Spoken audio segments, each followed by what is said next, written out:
जी।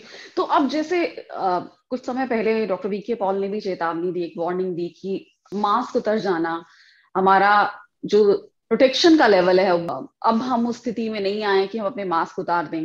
तो जो लोग मास्क नहीं लगा रहे वो कितनी डेंजर में डाल रहे हैं और लोगों को भी। मास्क बहुत उतर गए हैं, ज्यादातर जगहों पर लोग मास्क लगाना चाहते नहीं, कंफर्टेबल फील नहीं करते। अब उनमें ये आ गया है कि अब तो एक कंफर्ट जोन में आ गए हैं कि अब तो चलो सेकेंड वेव जा चुकी है, अब हम थोड़ा रिलैक्स हो सकते हैं। और थोड़ा चिड़चिड़ाहट भी होती है लोगों में, अगर कोई मास्क लगाने के लिए कह भी दे तो भी, या किसी और को भी मास्क लगा हुआ देख लेते हैं तो फिर कहते हैं मतलब कि मतलब अब क्या मास्क लगाना, आप तो फुली वैक्सीनेटेड हैं, मास्क उतार लो।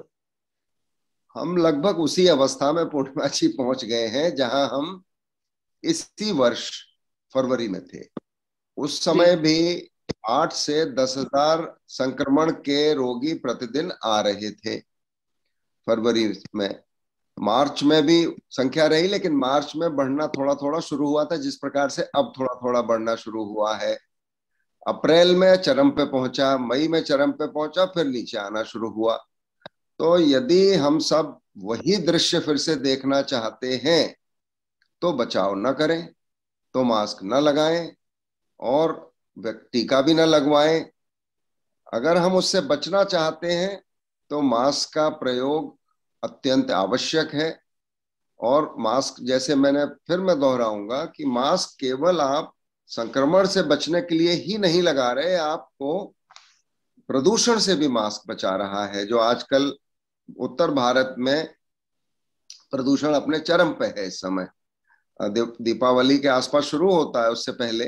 जी। और फिर जैसे जैसे ठंड बढ़ती है, स्मॉग जिसको हम कहते हैं, स्मोक प्लस फॉग मिलके जो एक दृश्य बनता है जिसमें विजिबिलिटी भी हमारी दूर की कम हो जाती है, तो उससे भी बचाव होगा और संक्रमण से भी बचेंगे। तो बाकी जो वायरस इस मौसम में, चलिए कोविड तो एक हुआ, फिर दूसरा आम जो इन्फ्लुएंजा का वायरस है, खांसी जुकाम का, वो भी मौजूद है। और दूसरे पैथोजेंस जिनको हम, फंगस भी है, सब कुछ होता है हमारे वातावरण में, हम उससे भी बचेंगे। तो इसलिए बिल्कुल डॉक्टर पॉल ने ठीक कहा है कि हमें अब जो भारत के नागरिक होने का जो दायित्व है उसको नहीं भूलना चाहिए। और ये तो बहुत ही, मैं कहूँगा, बचकानी बात है कि मास्क से उनको दिक्कत होती है। क्या दिक्कत होती है मास्क से? हम लोग तो सर्जरी घंटों घंटों मास्क लगा के करते हैं ओटी के अंदर, सभी लोग लगाते हैं। आमतौर से भी अगर कोविड नहीं भी है तो भी आजकल हम दो दो मास्क लगा लेते हैं। मैं सुबह जी। वॉक करने जाता हूँ तो दो मास्क लगा के जाता हूँ।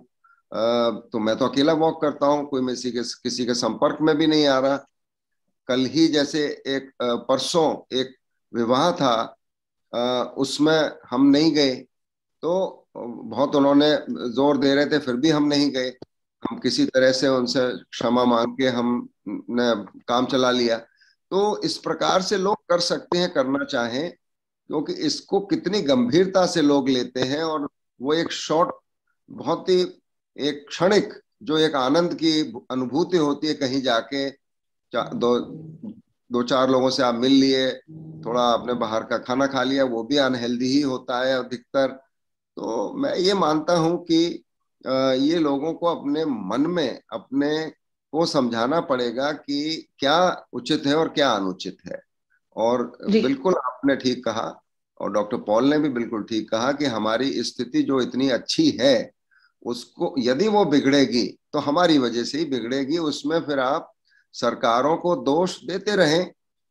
सरकार तो, प्रधानमंत्री ने भी कहा है कि देखिए अभी कोविड समाप्त नहीं हुआ है और ढिलाई नहीं होनी चाहिए किसी भी प्रकार से। और चूंकि अब टीके मिल रहे हैं सबको, टीका लगवाते जाएं। तो अच्छी बात ये हो गई ओमिक्रॉन के आने से कि लोग, कुछ ना कुछ ज्यादा लोग, अधिक लोग निकल के अब टीके लगवा रहे हैं। और यूके में भी ये हुआ है, जब से बोरिस जॉनसन ने ये कहा है कि ओमिक्रॉन से एक मृत्यु हो गई। आज जो आपने भेजा था, शेयर किया था, वो ब्रेकिंग न्यूज बीबीसी का, उसमें अब वहां लाइनें लग रही हैं टीके के लिए यूके में। तो ये हर चीज का एक डाउन साइड है, एक अपसाइड है। जी। तो ये इसका अपसाइड है कि लोगों में कम से कम ये एक अपने को रियलाइजेशन हुआ है, महसूस हुआ है कि यहाँ टीका लगा के ओमिक्रॉन से भी बचा जा सकता है, तो डेल्टा से भी बचा जा सकता है। अगर संक्रमण होगा तो कम गंभीरता का होगा, संभवतः हॉस्पिटलाइजेशन, अस्पताल में भर्ती की आवश्यकता नहीं पड़ेगी, संभवतः आईसीयू में जाने की आवश्यकता नहीं पड़ेगी, आपका खर्चा बचेगा। और जो आप सफर करते हैं और कभी किसी की मृत्यु भी, जैसे बताया बोरिस प्राइम मिनिस्टर यूके ने कि एक व्यक्ति की मृत्यु हो गई तो मृत्यु की भी संभावना बनी रहेगी, और चाहे उसका प्रतिशत हम बात करें 2% है, 1.5% है, आधा % है, अब जिसकी मृत्यु हो गई, जिसके परिवार का चला गया, उसके लिए तो 100% है।